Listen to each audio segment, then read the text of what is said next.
Que ces livres ne s'éloignent pas de mes lèvres, jusqu'à ce que ça me délivre et je m'enivre d'une vie avec tes œuvres.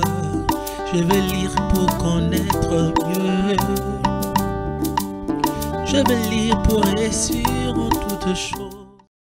Je vous salue tout le monde et à toute la famille qui est en train de me suivre. C'est toujours un plaisir d'avoir ces soirées de lecture, ces soirées des livres qu'on a toujours l'habitude de vous donner chaque semaine et encore aujourd'hui. Il y a toujours une chose que nous devons savoir, que toute la vie de l'être humain est toujours accompagnée par la lecture. Aucun homme dans son domaine ne peut jamais manquer de lire dans sa vie. Tu peux être pasteur, tu peux être chef d'entreprise. Dans chaque domaine de la vie de l'être humain, la lecture nous accompagne. Comme aujourd'hui, nous avons encore un aspect de notre vie qu'on va essayer de partager avec un merveilleux couple que nous avons reçu aujourd'hui. Je vous dis encore bonsoir. Bonsoir, le couple Passion Lupungu et maman Christelle. Bonsoir. C'est un honneur de vous recevoir aujourd'hui dans notre émission Livre Inspiré. Merci. Vous nous suivez très longtemps, vous nous suivez déjà, mais aujourd'hui, nous avons l'honneur de vous recevoir. Quelles sont vos impressions? Bon, la joie de pouvoir voir que Dieu marche avec toi, ça fait quand même beaucoup de temps. Et tout a commencé comme une petite blague. Aujourd'hui, c'est un grand travail, un travail fait avec beaucoup de perspicacité, beaucoup de dévotion et beaucoup d'amour. Ça prouve que ça marche. Et lorsqu'on marche avec Dieu, ça marche. Vous savez, c'est notre première fois de recevoir un couple. On a commencé depuis un certain temps, mais un couple, on n'a jamais reçu. Mais aujourd'hui, quel honneur de recevoir un couple dans notre plateau. Ça marche comme ça. C'est-à-dire que Dieu a voulu que ce soit comme cela. Nous aussi, c'est pour nous un grand honneur, un très grand plaisir de pouvoir nous retrouver là, de travailler avec vous ensemble par rapport à cette émission Livre Inspiré. Nous croyons que Dieu passera seulement par nous et par vous demain pour pouvoir parler à quelqu'un, à une famille, à un couple. Je maman Christelle en dira aussi plus. Maman Christelle. Je suis très contente, surtout de retrouver le pasteur avec le livre. Comme le prophète le disait, ça a commencé comme une aventure. Même quand tu n'étais pas encore sérieux dans tout ce que tu faisais, mais Dieu te prenait quand même au sérieux. Et voici quelque chose de sérieux qui est en train de naître. Amen. Il y a tellement de téléspectateurs qui sont en train de suivre. Moi, je vous connais. C'est un couple merveilleux. Mais un peu, comment pouvez-vous présenter quand même? C'est quel couple? Vous êtes qui, les couples Passion et Christelle? Nous sommes mari et femme d'abord.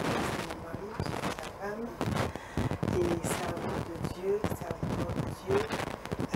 mère de famille, père de multitudes d'une église. Alors, nous ne sommes pas seulement attachés seulement à l'église, et nous avons plusieurs brèches que nous faisons aussi.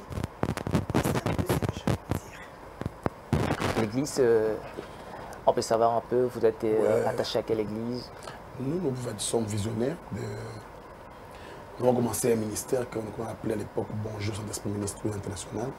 Et là, nous sommes dans le centre de foi des miracles. Et nous dirigeons l'assemblée centrale Fire Church qui est à Lemba, la commune de Lemba, sur Boulevard Salomon. Merveilleux. On va commencer avec cette citation qui nous vient de Patrick Daniel Ieli.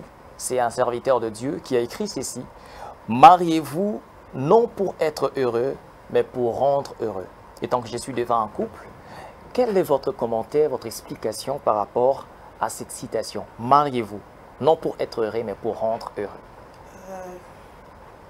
Je peux dire qu'on se marie pour rendre heureux. Parce que d'abord, la Bible nous dit qu'il y a plus de bonheur à donner qu'à recevoir. Je crois qu'on se marie aussi pour rendre l'autre heureux. Je dirais que c'est un travail chaque jour, hein, vous voyez. L'essence même de l'amour, ce n'est pas travailler sur soi-même, c'est de travailler pour l'autre. C'est de muser sur l'autre. Tout ce que l'on désire avoir ou être, nous pouvons les travailler sur l'autre et en retour nous. En fait, quand on dit la véritable pédagogie, c'est de pouvoir travailler sur l'autre. Lorsqu'on enseigne quelqu'un d'autre une chose, en enseignant aux autres, on s'enseigne soi-même. Okay. Lorsqu'on travaille l'autre, on se rend beaucoup plus meilleur qu'on l'était autrefois. Et les plaisirs du mariage, c'est de pouvoir travailler chaque jour sur les partenaires et en investissant sur la personne que vous aimez. Cet investissement vous reviendra aussi. Vous reviendra aussi. Exactement. Donc c'est une façon que quand je m'investis à l'autre, je m'investis aussi en moi-même. Exactement. Là, c'est super. Notre mission aujourd'hui avait comme pour thème un couple qui lit. La lecture en couple pour les couples. Il est tellement évident qu'aujourd'hui, que même dans le mariage, la lecture a sa place. Couple. Je voulais commencer avec ceci. Lisez-vous dans votre couple? Oh oui, nous lisons. Et vous lisez dans quel domaine? Bon, nous lisons dans plusieurs domaines. Dans plusieurs domaines de la vie. Bon, je parle peut-être de la femme. Il y a plusieurs mamans qui envoient de leur fille en mariage sans pour autant rien dire. Vous m'avez vu là un livre Économie domestique. Okay. Alors c'est un livre que j'ai eu de mes parents. Maman ne voulait pas tout me dire, mais elle m'a quand même donné un livre pour lire.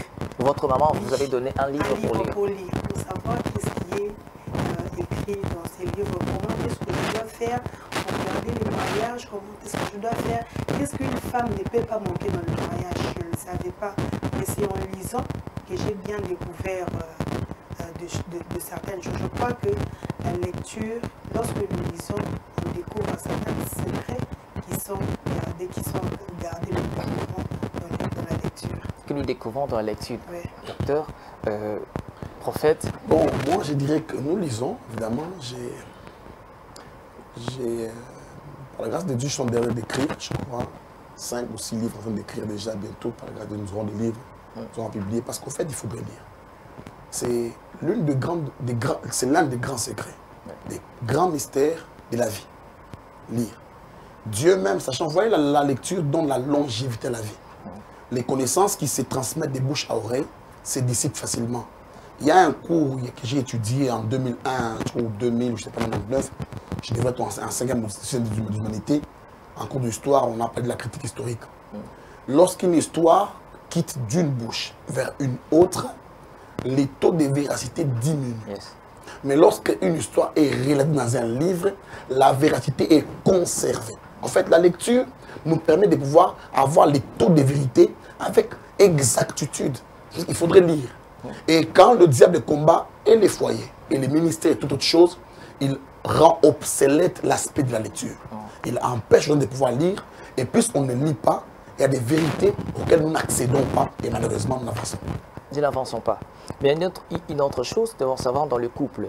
Est-ce que partagez-vous la lecture à votre conjoint, ou seulement que quelqu'un lit de l'autre côté et puis il vient partager ce qui lui intéresse, ou seulement qu'il garde ça pour lui-même? Bon, ça dépend finalement. Ouais. Vous voyez, par rapport à notre couple, par exemple, nous sommes dans le ministère. Je sers ma femme au même moment. C'est qu'il y a des livres que nous lisons ensemble. Par exemple, des livres liés au ministère, au leadership.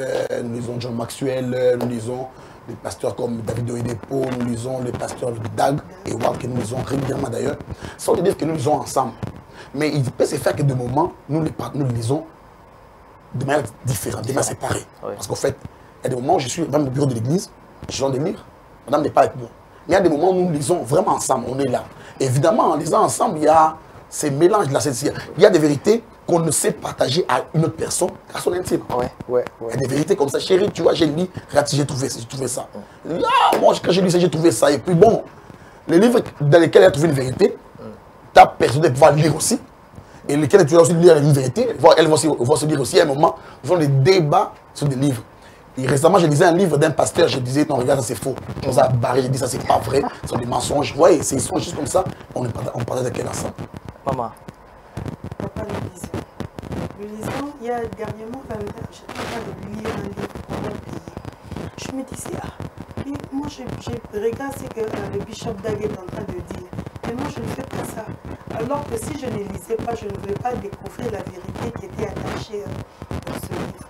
En tout cas, nous lisons et nous partageons. Nous lisons et nous partageons. Mais il y a une question que j'aimerais, ça me vient. Oui. D'après vous, qu'est-ce qu'un couple qui lit? Qu'est-ce qu'un couple qui prend le temps de s'investir dans la lecture? Que représente pour vous un couple qui lit? Parce que vous lisez déjà. Moi, je vais répondre ça en deux volets. C'est vraiment que c'est, je crois de tout mon cœur que ce serait l'une des plus belles questions de l'émission, dans la mesure où un couple qui lit, c'est un couple qui a une vision, qui voit loin. Parce que vous voyez, tantôt on parle des vérités, des choses qui sont sérieuses. Lorsqu'on lit, on considère son couple, on croit en son couple et on a une pensée de demain. Les mariages, ce n'est pas l'instant présent. Vous voyez, les gens se focalisent beaucoup plus à la cérémonie. On met beaucoup de moyens, mais après, ce sont des mariages qui sont vides. Justement, les substantiels du mariage ou de la destinée est caché dans le livre. Et lorsqu'un couple lit, un couple qui lit, c'est un couple qui a défini sa destinée sur une autre trajectoire. Okay. Il voit loin, il pense grand, il réfléchit mieux. Je crois que même, il y a des choses que, parce que quand on parle du couple, ce n'est pas forcément moi et madame, il y a nos enfants qui sont là, c'est la famille tout entière. Lorsque nous lisons ensemble, nous communiquons ces mêmes vertus, même à nos enfants. Les enfants sont les reflets exacts de ce que les parents sont. Yes. Lorsque les couples lisent, les enfants vont lire aussi avec facilité. Parce que nous-mêmes, nous ne lisons pas. Nous n'avons pas d'avenir. Nous ne voyons pas loin. Nos enfants seront capables de pouvoir lire et ce serait du tohu-bohu dans un mariage qui n'a pas d'avenir. Okay. Maman, est-ce que réellement que la lecture, un couple qui lit, est un ciment qui solidifie votre relation? Oui, je crois que oui. Parce que lorsque nous lisons déjà à deux. Alors, en lisant déjà à deux, nous permettons que nous puissions être tous ensemble. Ça solidifie encore notre amour, ça nous rapproche encore l'un vers l'autre, de continuer encore à lire, de continuer encore à développer, à découvrir certaines choses qui sont cachées dans la lecture. Il y a une question encore qui m'est venue parce que aujourd'hui, avec l'avènement de nouvelles technologies, de l'information même, il y a nos salons sont plus aujourd'hui envahis par, sont devenus par exemple avec des WhatsApp, nos téléphones. Est-ce que c'est là aussi la lecture? Parce qu'une personne peut être avec son téléphone, maman est là-bas, papa est là-bas, et chacun est en train de lire. Est-ce que c'est là aussi la lecture? Moi, je vais comprendre la question de manière différente.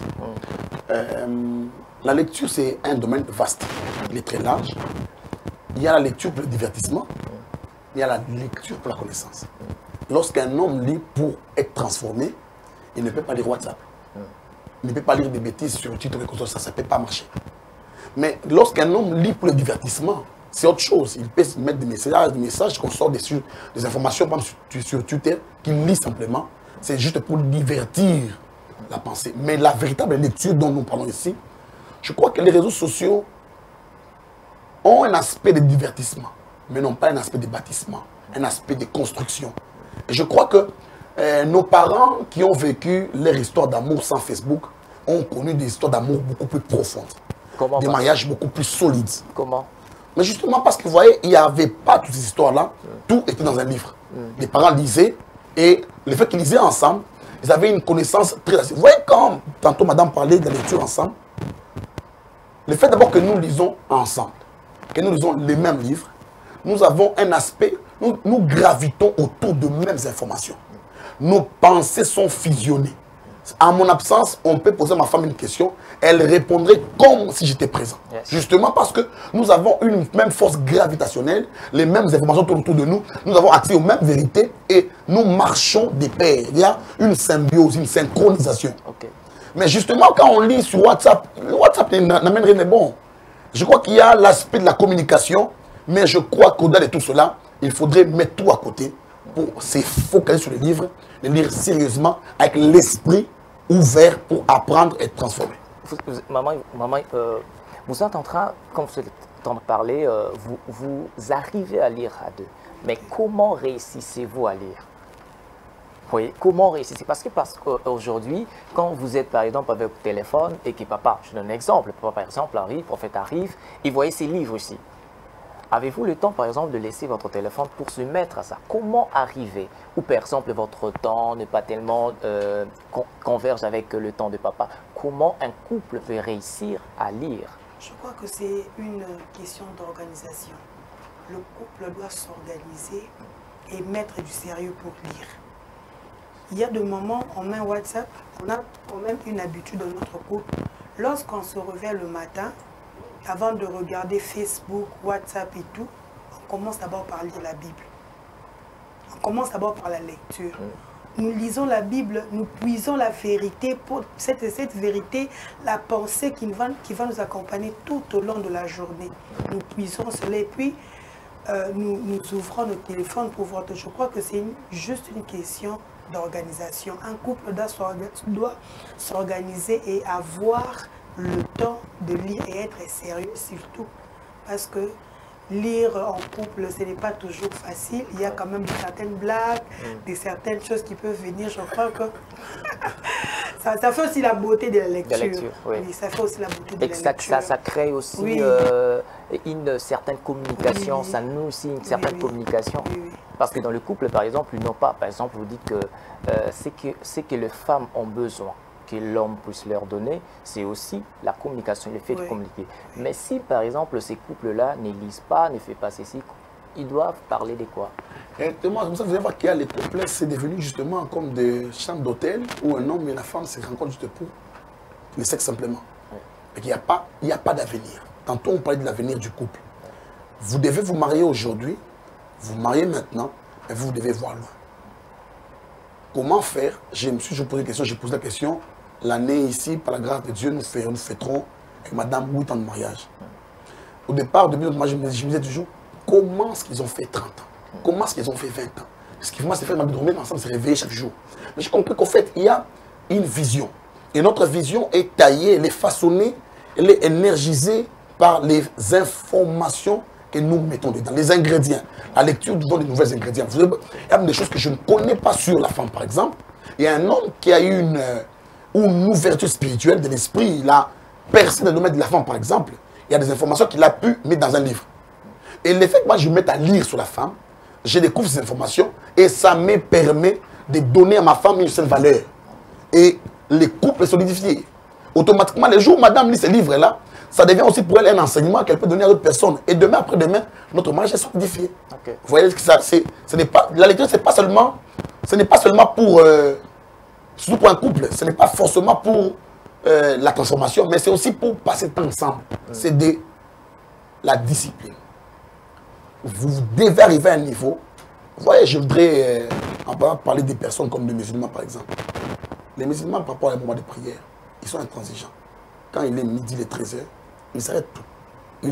Même devant l'argent, ils ne tremblent pas. La discipline vous permet de pouvoir briser certaines choses. Vous dites, demain à telle heure, je serai en lecture avec ma femme. Que j'ai un rendez-vous, que je n'ai pas de rendez-vous, je lirai avec ma femme. Vous arrêtez tout. Il y a des moments où il faut tout arrêter pour avoir le temps d'échanger autrement. Vous voyez, lire, c'est créer l'atmosphère d'un restaurant autrement. Nous ne mangeons pas un repas physique, mais un repas scientifique. Et nous mangeons ensemble et puis les vérités sont solidifiées. Les fêtes de passer avec tant que madame, ça raffermit l'amour, ça devient beau. Ça donne la santé à l'amour, les ingrédients, les parfums de l'amour. Et vous savez, quelqu'un dit ici que les coups de foudre, ce n'est pas de l'amour. Est-ce qu'il s'agit seulement de dire que on s'aime et ça suffit? Qu'est-ce qu'on peut encore chercher? On s'aime, l'amour c'est déjà là. Qu'est-ce qu'on peut encore chercher avec le livre? Ma question est celle-ci. Est-ce que la lecture et les livres peuvent-ils améliorer la qualité et la durée permanente de la vie du mariage? Moi, je crois vraiment que en fait, l'amour ne suffit pas. Je crois que je suis enseignant de l'évangile. Ça fait déjà bientôt une vingtaine d'années quand même. La vingtaine d'années que j'enseigne l'évangile, je crois que l'amour émotionnel ou le sentiment d'amour ne suffit pas. Un couple ou une relation amoureuse ne se construit pas autour de l'amour. Au-delà de l'amour, il y a deux éléments qui s'ajoutent généralement. Il y a l'aspect éducationnel. Vous allez avoir une personne que vous aimez beaucoup, mais qui n'a pas une bonne éducation. Et au-delà de cela, il y a aussi l'habilité. Les partenaires qui doivent venir dans votre vie doivent avoir un plus-value. Ils doivent vous acheter quelque chose. Si vous ne grandissez pas, vous ne serez pas là pour juste conjuguer l'amour chaque jour. Je t'aime chérie, ça ne marchera pas ainsi. Alors je crois que nous devons nous efforcer à pouvoir nous asseoir dans la lecture. Surtout pour nous qui sommes un couple. Ce n'est pas toujours très facile de pouvoir avancer comme cela. Parce que vous voyez, il y a beaucoup de contraintes. Les contraintes sont liées à beaucoup d'éléments. Mais l'amour ne suffit pas pour tout dire dans l'amour, dans des mariages. L'amour suffit aux amoureux. Mais l'amour ne suffit pas pour marier. L'amour Suffit aux amoureux. Les amoureux n'ont que l'amour. Non, que l'amour. Mais les mariés ont de l'amour et autre chose, entre autres, la lecture. Parce qu'il y a des informations qui peuvent vous passer comme ça. Il y a des informations financières, il y a des percées financières que vous ne connaîtrez jamais si vous ne lisez pas. Et si vous voulez connaître, il y a des livres qui sont là. Moi, j'ai béni les Seigneurs parce que très jeune déjà, je lisais tout. Moi, je lis tout, même des papiers à terre, je prends, je lis simplement, je lis tout. Je n'ai qu'après un moment, on s'est discipliné à ne pas lire certaines choses à cause de la flux de mauvaises informations qui circulent au jour le jour. Mais les choses qui sont importantes, nous les lisons. Même les choses qui sont économiques, juridiques, j'ai lu médecine, j'ai à la maison des services de splanchnons, des sémiologies, des néonates, que je ne suis pas médecin, mais je lis seulement pourquoi. Un homme qui lit, même quand il prêche, on sent qu'il y a quand même il y a la science. Et les couples, quand nous lisons beaucoup, ça affermit les couples, ça vous permet de pouvoir avoir, au-delà de l'amour, d'autres choses. Parce que vous devez investir, vous devez planifier, comment éduquer les enfants. L'amour, c'est pour les amoureux seulement. Mais pour les mariés, il faut ajouter autre chose. L'amour, c'est pour le marié seulement. Je reviens chez maman, je voulais poser cette question. Ouais. Aujourd'hui, par exemple, il y a les parents qui sont là, qui accompagnent le couple. Est-ce que dans les problèmes qui se passent, par exemple, qui naissent dans le couple, est-ce qu'on a toujours besoin de rentrer chez les parents, ou les livres aussi peuvent être l'une des solutions des problèmes dans le couple? Je crois que le livre peut aussi mieux résoudre les problèmes. Parce que c'est lui qui a écrit un livre. Il est déjà passé par la situation que toi tu es en train de traverser. En lisant son livre, tu peux découvrir une vérité ou bien une information qui était cachée lorsque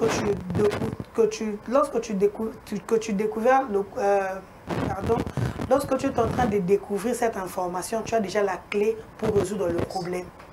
Donc je crois que avant de recourir aux parents, nous devons d'abord recourir au livre. Waouh, avant de recourir aux parents, nous devons recourir aux livres. Mais les livres sont plus proches de nous. Les parents sont loin. Les livres sont à la maison. Les livres sont là. Ils sont là. Ils sont juste là. Comment laisser ce qui est loin? C'est ce que l'homme cherche généralement. Vous allez prendre un transport, au lieu de payer un crédit pour appeler un parent. Et puis généralement les parents, je sais que les parents, c'est juste pour les s'accuser. Il m'a fait ça. Mais dans un livre, je n'accuse personne. Le livre est intransigeant parce que l'esprit de l'auteur a une justesse.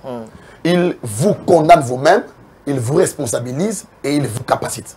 Au même moment. Il vous dit, non, pour ces problèmes ici, vous avez mal procédé. Pour tel problème, il faut faire ça, ça, ça, ça. Vous dites, waouh, si j'avais fait ça, parce que mon mari ne serait pas fâché. Ah, c'est que demain, je dois arranger. Automatiquement, les problèmes se résolvent. Par la grâce de Dieu, mes parents, s'ils me voient, je les salue, papa Hubert, maman Véro. Nous ne sommes jamais allés vers eux pour un problème. Si jamais. nous avons un problème, on les traite. On les traite. Nous avons la Bible. Et toute cette connaissance vous vient de... Des livres de la Bible, nous lisons la Bible. La Bible. Et Dieu nous fait grâce. Peu importe plusieurs problèmes que nous avons déjà traversés, nous nous retrouvons avec des livres. Il y a des livres sur le mariage, des livres qui parlent du mariage, des fonds en compte. Vous les lisez comme ça, vous vous dites finalement, si j'avais fait ça depuis longtemps, je n'aurais jamais connu ces problèmes ici. Et ça résout les problèmes. Et puis vous trouvez directement dans ces livres comment demander pardon. Vous demandez pardon. Et puis c'est fini. Et puis vous demandez pardon. Même dans un livre, il y a tellement de richesses que votre couple, s'il y a un problème, les livres sont là. J'ai aimé ce que le couple vient de dire. Ceux qui sont tout près de vous, vous les laissez pour aller chercher ceux qui sont très loin, alors que les livres sont proches de vous. Je reviens encore, il y a une question. La lecture et le livre préparent-ils la maison à un bon climat et à un cadre pour l'épanouissement futur des enfants? Je crois que oui. Lorsque nous lisons un livre, nous créons déjà l'atmosphère. C'est comme lorsque nous sommes en train de prier à l'église, le Saint-Esprit, il y a déjà l'atmosphère qui est là. Donc vous pouvez graviter déjà dans le monde prophétique, comme nous sommes dans les prophétiques, nous aimons le prophétique. Ce même mot, c'est avec la lecture. Lorsque nous lisons, nous sommes en train déjà de créer l'atmosphère de la lecture de la maison. Vous allez voir que les enfants n'auront pas de problème à l'école, ou bien des problèmes pour aller voir certaines personnes, ils vont d'abord recourir d'abord à la lecture. Parce que nous-mêmes, en tant que parents, nous créons l'atmosphère de la lecture. Il faut créer l'atmosphère de la lecture dans la maison. Surtout d'abord pour les femmes. Nous, plusieurs femmes, nous n'aimons pas lire. Nous aimons plus accuser ou bien être attachés aux futilités. Au lieu d'être attachés aux futilités, nous devons d'abord nous recourir d'abord à la lecture pour percer certaines informations. Et je crois que le foyer et les enfants seront stables. Moi, je vois aussi à dire, hein, je dirais qu'au fait, c'est ce que madame a dit, très bien dit, ce que vous voyez, les enfants ne reproduisent que ce qu'ils voient chez les parents. Nous avons vraiment une avec madame, quand nous sortons de la maison, en revenant chaque soir, nous mettons genoux au salon. Nous rendons grâce devant tout le monde. Et il y a des jours où nous avons peut-être oublié, les enfants nous ont dit, papa, nous n'avons pas rendu grâce au Seigneur. Parce que ce qui devient une habitude, c'est fait plus facilement. Okay. Au départ, lire, c'est difficile. Il ne faut pas mentir, c'est difficile. Mais lorsque vous développez l'habitude, vous commencez à lire régulièrement, vous créez une certaine facilité. Et les enfants liront. Et même, je crois qu'une facilité langagière sera là. Il y a une éloquence, il y a des mots qu'on ne trouve pas dans les communs des mortels, que vous ne trouvez que dans les livres. Il y a un bon français, il y a des choses qui se disent. Et lorsque vous lisez beaucoup de livres, un homme qui lit, même dans son parler, vous sentez qu'il y a quand même quelque chose, une certaine finesse. Un homme qui ne lit pas a un langage de la rue. Il dit ce qu'il entend. Mais un homme qui lit dit ce qu'il entend, mais il entend différemment avec l'esprit de l'auteur, un homme aiguisé. Okay. Nous sommes en train de chiter déjà, parce que je vous dis souvent que quand on est avec Livre Inspiré, c'est tellement très beau, c'est tellement très merveilleux de passer des tels moments où on parle de tels sujets cadrés sur la lecture et les livres. Les couples, j'aimerais, prophète, avant qu'ils puissent en finir, que direz-vous à un couple qui est en train de nous suivre, un couple qui passe peut-être des problèmes, un couple qui ne lit pas? Que direz-vous, maman, à ces couples-là? Bon, je regardais la caméra tout droit pour vous dire, cher ami, je m'appelle Élie Passion, je suis votre frère, j'ai, par la grâce de Dieu, la grâce d'être prophète. Mais je vois que ça ne suffit pas. Avant que je devienne prophète, j'ai prié beaucoup, mais je ne lisais pas beaucoup.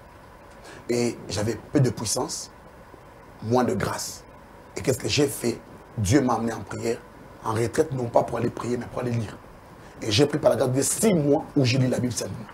En lisant la Bible, en lisant d'autres livres, j'ai découvert qu'il y a des esprits, des hommes qui ont déjà franchi de très loin ce que moi j'ai cherché aujourd'hui. Votre mariage est entre vos mains. Il peut se casser maintenant ou il peut encore revivre maintenant.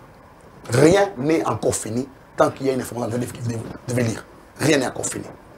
Il ne suffit que vous donnez une discipline seulement à lire. Tout peut reprendre à zéro. Ne dites pas que vous n'avez pas du temps. En 24 heures, des gens ont écrit. En 24 heures, ils sont enrichis. Vous avez du temps. Disciplinez-vous simplement. Comme je vous parle là maintenant, prenez un livre, n'importe lequel, qui peut bâtir votre foyer. Mettez-vous les livres maintenant, là, pas demain. Lisez-les maintenant ensemble. Prenez juste 1 heure maintenant. Lisez ensemble. Après avoir lu, vous appellerez le pasteur JS et vous témoignerez comment c'est beau de lire ensemble et comment ça peut bâtir votre foyer. Ma femme et moi, nous lisons ensemble. Nous avons développé l'habitude de pouvoir lire d'abord la Bible ensemble et autres livres ensemble. Et en lisant au jour le jour, notre foyer a été redynamisé. Que Dieu vous bénisse. Maman, que direz-vous?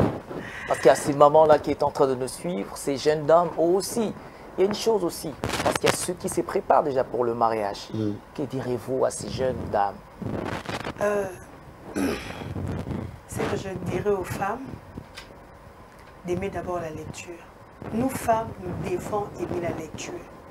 Nous ne lisons pas. Nous ne lisons pas. Nous n'avons pas l'habitude de lire. Comme le prophète venait de le dire tantôt, il faut que nous puissions avoir la discipline, que nous puissions nous discipliner pour la lecture. Il y a peut-être des situations que tu es en train de traverser, soit les cas qui ont déjà. Mais toi, tu es en train de traverser dans cette situation, c'est parce que tu n'as pas encore lu un livre ou bien lu la Bible pour voir quelle information que je dois puiser à l'intérieur pour que j'accède à la clé de ma libération. Je crois que nous devons développer cette culture-là de lire, de lire des Bibles, de lire des livres inspirés, comme le prophète venait de le dire, parce que l'esprit de l'orateur va nous accompagner. Peut-être moi, je donnerai un exemple.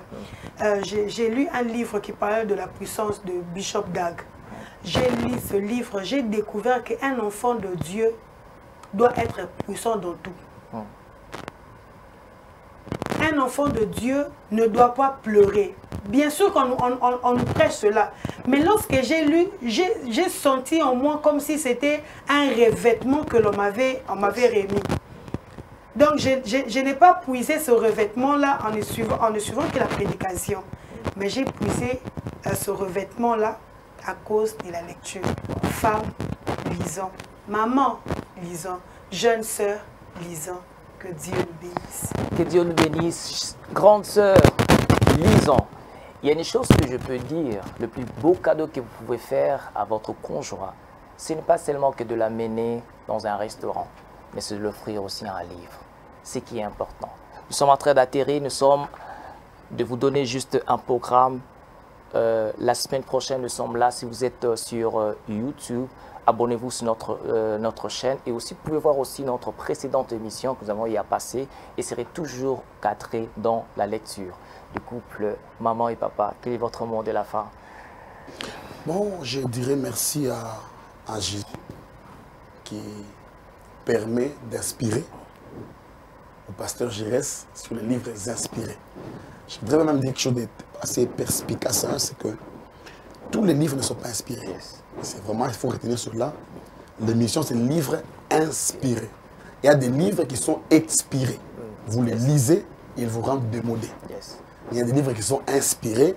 Lorsque vous les lisez, vous accédez à de nouvelles connaissances, vous êtes boosté, redynamisé, et vous pouvez voler et décoller, aller très loin. Alors, pour dire, bien aimé, nous devons tous faire un effort de pouvoir lire, et lire régulièrement, lire sérieusement, jusqu'à ce que la lecture sera une habitude chaque jour. Les livres, la modernisation nous a aidé à avoir des livres même sur tablette, des manières électroniques, ayant des livres, lisons. Ne justifions pas l'erreur ou la bêtise pour dire je n'ai pas le temps. Nous avons du temps. Juste un peu de discipline, tout sera possible. Je crois que en faisant l'émission ensemble avec vous, madame et moi, nous lisons et nous lirons encore. Et probablement, je demanderai un jour à faire des émissions comme ça. Nous sommes à 2, 3, 4 couples. Nous lisons sur un livre ensemble et nous débattons, discutons finalement sur le même livre. Ça sera pour nous d'un grand profit. Que Dieu vous bénisse, pasteur Giresse. Que Dieu nous bénisse. On se voit pour la semaine prochaine. Moi, je vous salue. À la semaine prochaine. Bye bye.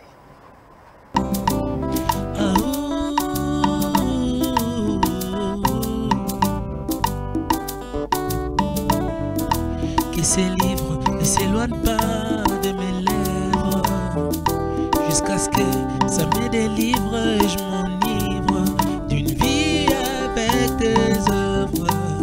Je veux lire pour connaître mieux. Je veux lire pour